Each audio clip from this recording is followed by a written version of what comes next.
Zanima me namen današnjega srečanja, torej je šlo za ustanovno sejo, pogovorilno, o čem ste govorili, kaj ste se dogovorili?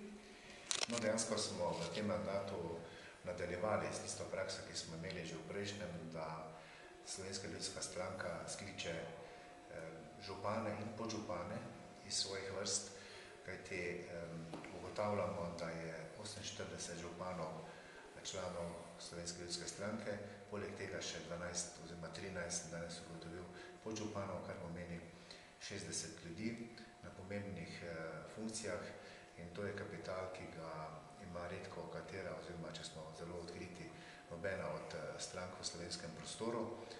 In naš namen je pravzaprav, da ugotovimo, kje lokalne skupnosti čevelj žuli in da stopimo skupaj in poskušamo spremeniti stvari na bolje. To je osnovni namen in jaz verjamem, da bomo pri tem uspešni.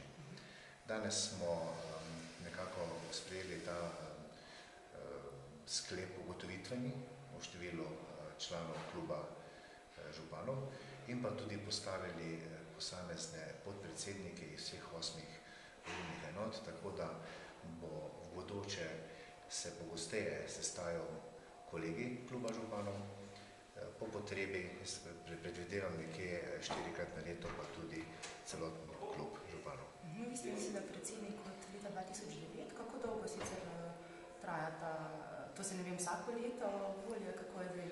No, jaz sem predlagal, da bi vodenje kluba županov prevzel mogoče tudi kdo od na novo izvoljenih županov, pa vendar je nekako skupna ugotovitev bila, da je to leto, dobro leto, prekratko obdobje in da imam še nekaj energije, da s to funkcijo tudi nadaljujem.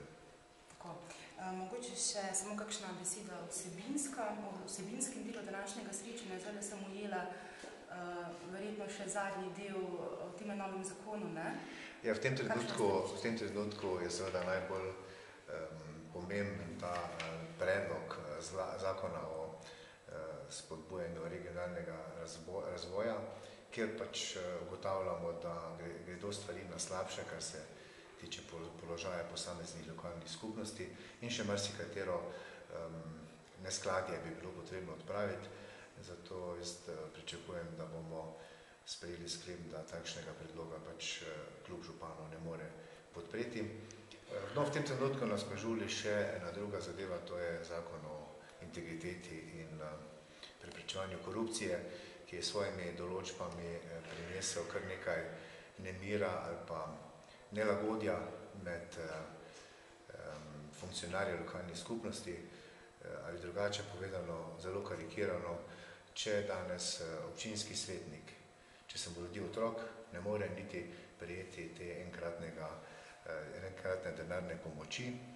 In na drug način, če gremo čisto do vrha, jaz kot poklicni župan ne morem biti več član nadzornega sveta podjetja, ki je v 100% občinski lasti, in je to sigurno neskladje, ki ga bo potrebno odpraviti, kajti če na nek način zagotavljaš oziroma jamčiš za dobro delovanje tega podjetja in jamčiš tudi s proračunskimi sredstvi, potem bi se pričakovalo, da si vsaj obveščen, če že ne moreš aktivno sodelovati pri kreiranju gospodarske politike tega podjetja.